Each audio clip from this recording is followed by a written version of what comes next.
तो देखिए अभी अभी शी जिनपिंग से मिलकर लौटे हैं ट्रंप और उसके बाद अब पुतिन पहुंचे हैं शी जिनपिंग से मिलने चीन।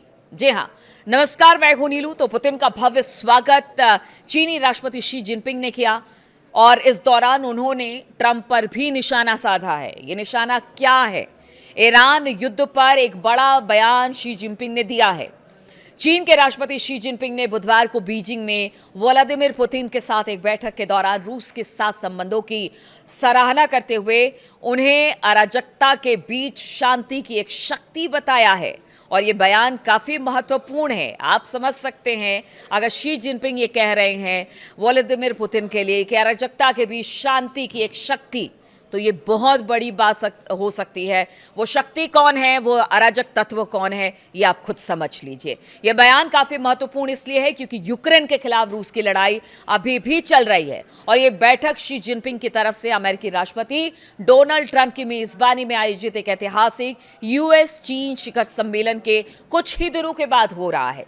शी जिनपिंग ने बिगड़ती जा रही अंतर्राष्ट्रीय स्थिति की ओर इशारा किया और अमेरिका पर परोक्ष रूप से तंज कसा है। शी जिनपिंग और पुतिन के बीच great hall of the people में द्विपक्षीय बैठक हुई है। शी जिनपिंग ने कहा कि अंतर्राष्ट्रीय स्थिति उथल पुथल और बदलाव के आपस में गुथे हुए दौर से गुजर रही है, जबकि एक तरफा वर्चस्ववादी प्रवृत्तियां बेरोक टोक बढ़ रही है। और ये किसके लिए कहा जा रहा है, शी जिनपिंग ने किसके लिए कहा है, ये आप अच्छी तरह से समझिए। वर्चस्ववादी प्रवृत्तियां बेरोक टोक आगे बढ़ रही है। उन्होंने अमेरिकी विदेश नीति की आलोचना करते हुए बीजिंग की उस विशिष्ट भाषा का इस्तेमाल किया जिसे वो अनुचित मानते हैं, लेकिन फिर भी यह अमेरिका उसके वर्चस्ववादी नीति के लिए इस्तेमाल किया गया शी जिनपिंग की तरफ से। चीन की सरकारी मीडिया के मुताबिक शी जिनपिंग ने कहा कि इस स्थिति का सामना करने के लिए चीन और रूस को अपने व्यापक रणनीतिक समन्वय को और मजबूत करना पड़ेगा। अब देखिए, दो देश ऐसे हैं जो ईरान के साथ इस वक्त खड़े दिखाई दे रहे हैं, चाहे वो सैन्य सुविधाएं देने की बात हो या फिर ईरान के साथ मुखर होकर खड़े रहने की बात हो। चीन और रूस हमेशा से ईरान के साथ रहा है और इसी वजह से कहा गया कि अमेरिका की वर्चस्ववादी नीति किस तरह से दुनिया में उथल पुथल मचा रही है, ये शी जिनपिंग का कहना है। और इसीलिए ट्रंप को बार बार जो वो कहते हैं ना कि ईरान पर आज हमला कर रहे हैं, 1 घंटे में हमला कर रहे हैं, 24 घंटे में हमला कर रहे हैं, बार बार वो पीछे खुद हट जाते हैं क्योंकि उन्हें भी पता है कि अगर ईरान पर हमला हुआ तो जो चीन है या रूस है वो शांत नहीं बैठेगा। ऐसे में उनका रुख क्या होगा, तो बहुत सारी बातें चिंता का विषय इस वजह से ट्रंप के लिए भी है। इसलिए वो चाहकर भी हमला नहीं कर पा रहे हैं ईरान के। ईरान भी अपने पूरे एक तरह से कह दीजिए कि उसने बता दिया है कि देखिए वो पीछे हटने को तैयार नहीं है, पूरी शक्ति के साथ अमेरिका को चैलेंज कर रहा है कि आप युद्ध करिए। लेकिन बार बार डोनाल्ड ट्रंप जिस तरह के बयान देते हैं उससे कुछ और बातें निकलकर सामने आई है। और अब जब चीन और रूस आपस में मिल रहे हैं और इस तरह की बातें रख रहे हैं तो वो भी अमेरिका के लिए चिंता का विषय है। चीनी राष्ट्रपति ने ईरान के खिलाफ अमेरिका इजरायल युद्ध पर सीधे तौर पर बात करते हुए कहा कि इसका जल्द अंत होगा। ऊर्जा आपूर्ति, सप्लाई चेन और व्यापार में होने वाली बाधाओं को कम करने में मदद करेगा। शी जिनपिंग ने आगे कहा, युद्ध को पूरी तरह से रोकना जरूरी है, इसमें कोई देरी नहीं होनी चाहिए। फिर तो लड़ाई शुरू करना तो और भी ज्यादा अवांछनीय और बातचीत जारी रखना विशेष रूप से महत्वपूर्ण हो जाता है। यानी खत्म करना है आपको युद्ध तो आपको बातचीत करना होगा।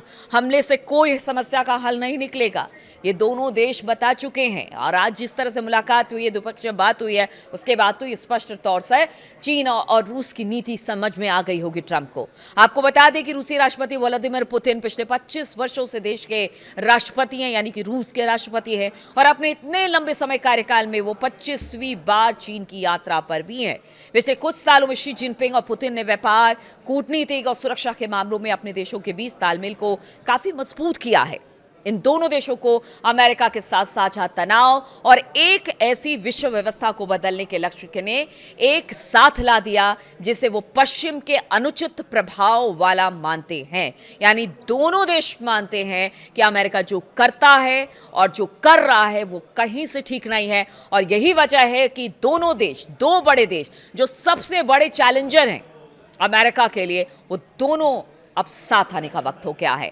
शुरुआती टिप्पणियों में पुतिन ने कहा कि चीन रूस संबंध अभूतपूर्व रूप से उच्च स्तर पर पहुंच गए हैं और वो अंतर्राष्ट्रीय मंच पर स्थिरता लाने वाले मुख्य कारकों में से एक है।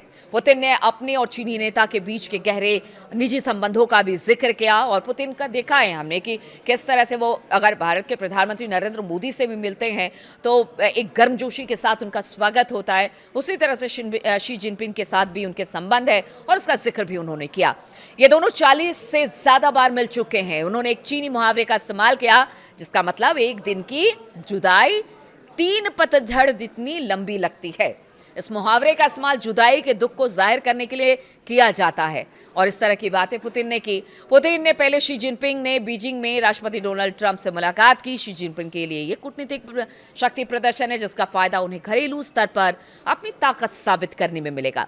बुधवार सुबह विशाल ग्रेट हॉल में के बाहर पुतिन का स्वागत एक विशिष्ट राजकीय यात्रा के स्वागत जैसा कि बीजिंग ने पिछले हफ्ते हमने देखा था किस तरह से ट्रंप का किया था।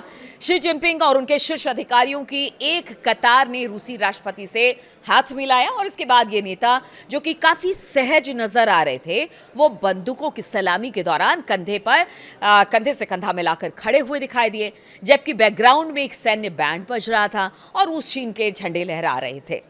तो देखिए किस तरह से आप दोनों की जो ये बातचीत आज हो रही है वो बहुत मायने में ट्रंप को भी एक संदेश देने की कोशिश है कि आप जो वर्ल्ड ऑर्डर चेंज करना चाहते हैं ना, ऐसा होगा नहीं।